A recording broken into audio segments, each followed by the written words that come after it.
It's time to toot our own horn a little. Recently, the Oklahoma Association of Broadcasters announced its selections for this year's award-winning stories from television and radio stations across the state. I'm honored and proud to announce the award for Best TV Feature goes to OETA for a collaborated story done by photojournalist Edwin and myself. It's about a group of railroad enthusiasts spending their retirement days reliving their childhood, but on a much larger scale. 1, 2.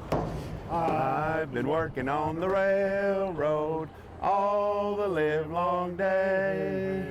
Renovating this 1951 Caboose car is making this group of retirees feel like kids again.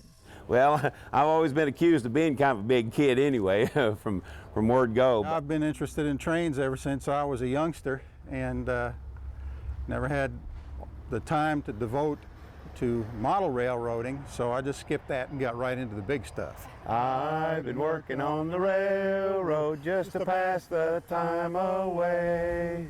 Bob Schwartz and brothers Ed and Mike Massey are volunteering their time to bring this old caboose back to life.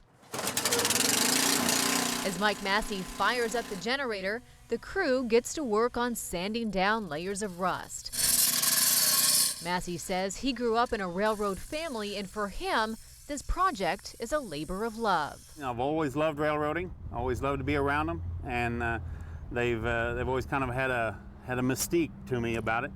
And of course, actually knowing that my dad and granddad and great-granddad all were part of it, well, it just makes it that much more important to me. The brothers say even the work clothes they're wearing go back to their family roots. When my brother and I were growing up, this is what the men that worked on the railroad wore. So it only seems fitting that we wear the same kind of clothing they did. Can't you hear the whistle blowing? Wake up early in the morn. The Caboose will join this 1942 Frisco steam engine that they already renovated. They're hoping the vintage railroad cars will help others see what they've always known. I hope they can get a kind of step back in time and kind of see what it was like when the men were riding the rails, helping our nation, our state, and our city to grow, to become prosperous.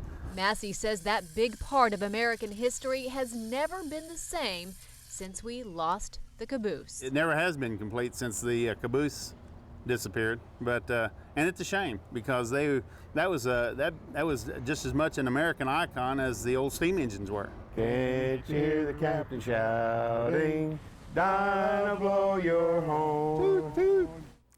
That story will be recognized with an OAB plaque at an awards ceremony in Oklahoma City next month.